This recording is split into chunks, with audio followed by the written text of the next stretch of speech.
நம் இல்லத்தில் நாம் சுத்தம் செய்ய பயன்படுத்தும் துடைப்பத்தை எந்த நாளில் வாங்க வேண்டும், எப்படி பயன்படுத்த வேண்டும் என்று கூட வாஸ்து சாஸ்திரத்தில் கூறப்பட்டுள்ளது.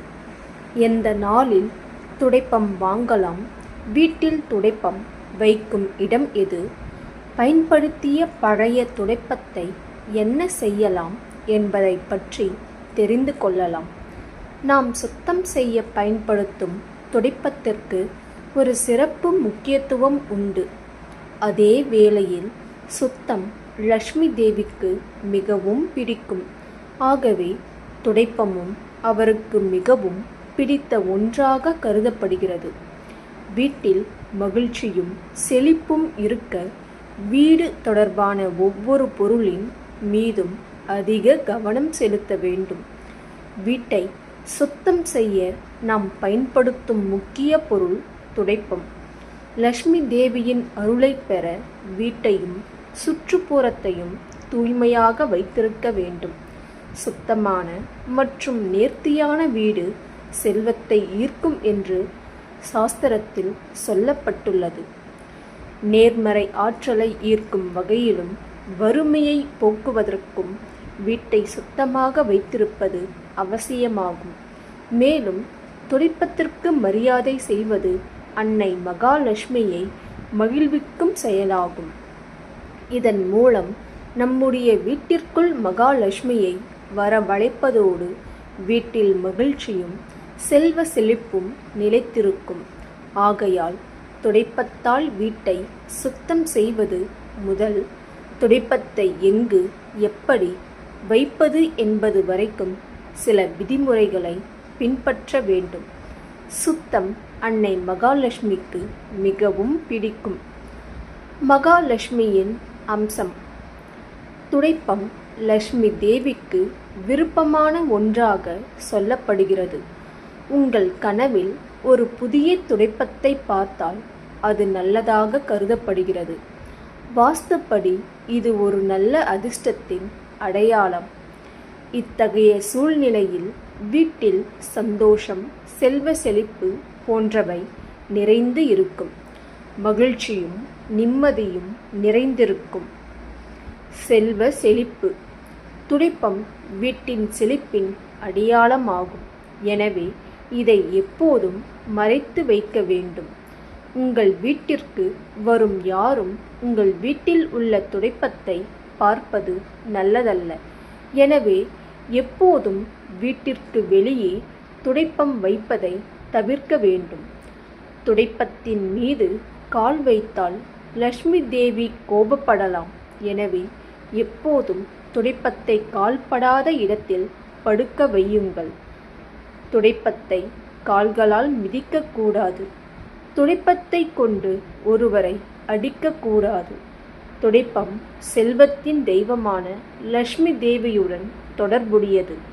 அதுக்கு மரியாதை கொடுத்து மதிப்புடன் வைத்து கொண்டால் அன்னை லக்ஷ்மி தேவி மகிழ்ந்து தன் அருளால் கருணை பார்வை பொழிந்து அனைத்து செல்வங்களையும் தந்தருளுவார். துடைப்பத்தை தலைகீழாக வைக்காதீர்கள். நம்முடைய வீட்டினை நாம் துடைப்பத்தால் சுத்தம் செய்த பின்னர் பலர் அதை அவசரமாக தலைகீழாக வைப்பார்கள்.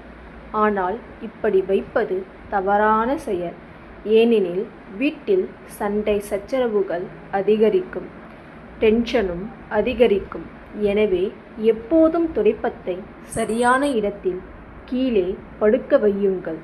அதுவே நேர்மறை சக்தியை அதிகரிக்கும். சுத்தம் அவசியம்.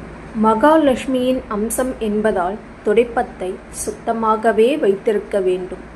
வீட்டினை சுத்தம் செய்யும் போது அதில் முடிகள் சிக்கிக் கொண்டிருக்கும். அந்த முடிகளை எடுத்து குப்பை கூடையில் போட்டுவிட்டு துடைப்பத்தை சுத்தமாக வைக்க வேண்டும். வீட்டில் இருந்து ஒருவர் வெளியே சென்ற உடனேயே வீட்டை பெருக்குவதை தவிர்க்க வேண்டும்.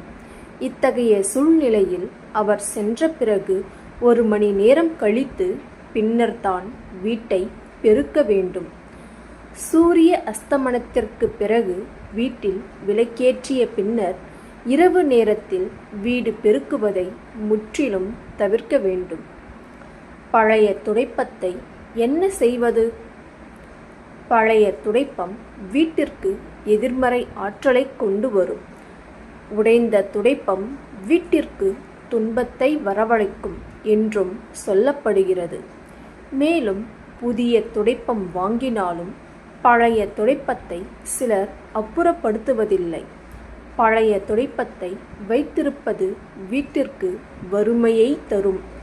பழைய வீட்டிலிருந்து புதிய வீட்டிற்கு செல்லும் போதும் அல்லது வீடு மாறும்போது எக்காரணம் கொண்டும் பழைய துடைப்பத்தை எடுத்து செல்லாதீர்கள். எனவே நீங்கள் பயன்படுத்திய பழைய துடைப்பத்தை அடுத்தவர்கள் எடுத்து கூட்ட முடியாத அளவிற்கு தனித்தனியாக பிரித்து போட்டு விடுவது நல்லது. புதிய துடைப்பம் கொண்டு புதிய வீட்டை பெருக்க வேண்டும். இதன் மூலம் வீட்டில் நேர்மறை சக்தி அதிகரிக்கும். வெள்ளிக்கிழமை அன்னை லட்சுமியின் நாளாக கருதப்படுகிறது. எனவே இந்த நாளில் பழைய துடைப்பத்தை வீட்டிலிருந்து தூக்கி எறியக்கூடாது. மீறி செய்தால் லட்சுமி தேவி கோபம் அடைவார். துடைப்பத்தை சனிக்கிழமைகளில் மட்டுமே வீட்டை விட்டு வெளியே எறிய வேண்டும். இவ்வாறு செய்வதன் மூலம் வறுமை நீங்கி செல்வம் பெருகும். எந்த நாளில் துடைப்பம் வாங்கலாம்? செவ்வாய் அல்லது சனிக்கிழமை துடைப்பம் வாங்க சிறந்த மற்றும் மிகவும் மங்களகரமான நாள். இந்த நாட்களில் துடைப்பம் வாங்கினால் மகாலட்சுமியின் ஆசிகள் கிடைக்கும். நமது வீட்டில் செல்வம் பெருகும். பொருளாதார நிலை மேம்படும். லட்சுமி தேவியின் அருள் எப்போதும் பொழியும். அது தவிர பௌர்ணமி முடிந்து தேய்பிறை நாட்களில் செவ்வாய் சனிக்கிழமைகளில் துடைப்பம் வாங்குவதும் நல்லது. எப்போதும் துடைப்பத்தை தானமாக தர வேண்டாம். பழைய துடைப்பத்தை குப்பையில்தான் போட முடியும், வேறு வழியே இல்லை என்று சொல்பவர்களுக்கு முடிந்தவரை செவ்வாய் வெள்ளி இந்த தினங்களில் குப்பையில் தூக்கி போடாதீர்கள். மற்ற தினங்களில் உங்கள் வீட்டில் இருந்து அகற்றி விடுங்கள். குறிப்பாக உங்கள் வீட்டில் பயன்படுத்தி தேய்ந்து போய் வெளியே தூக்கி போடும் நிலையில் இருக்கும் துடைப்பம் கூட கட்டாயம் வேறொருவர் கைக்கு செல்லக்கூடாது. முடிந்தவரை உங்கள் கைகளால் காசு கொடுத்து கூட யாருக்கும் துடைப்பத்தை வாங்கி தராதீர்கள். எரித்து சாம்பலாக்குங்கள். தென்னங்குச்சி விளக்குமாறு, பூந்துடைப்பம் போன்ற இயற்கையான துடைப்பங்களை பயன்படுத்துவது நல்லது. இது போன்ற பழைய துடைப்பங்களை வெட்ட வெளியில் வைத்து எரித்து விடுவது நல்லது. அது சாம்பலாகி காணாமல் போய்விடும். எனவே பழைய துடைப்பத்தை எரித்து விடலாம், தவறில்லை. வீட்டில் துடைப்பம் வைக்கும் இடம் எது? நம் வீட்டில் மகிழ்ச்சி மற்றும் செல்வம் செழிக்க வேண்டும் என்றால் துடைப்பத்தை எப்போதும் வீட்டின் தெற்கு அல்லது தென்மேற்கு திசையில் வைக்க வேண்டும். வடகிழக்கில் துடைப்பம் வைப்பதை தவிர்க்க வேண்டும். மேலும் வீட்டில் பணத்தை மறைத்து வைப்பது போல துடைப்பத்தையும் எப்போதும் மறைத்து வைக்க வேண்டும். ஆனால் தெற்கு மற்றும் மேற்கு இடையே துடைப்பத்தை வைப்பது மிகவும் பொருத்தமானதாக கருதப்படுகிறது.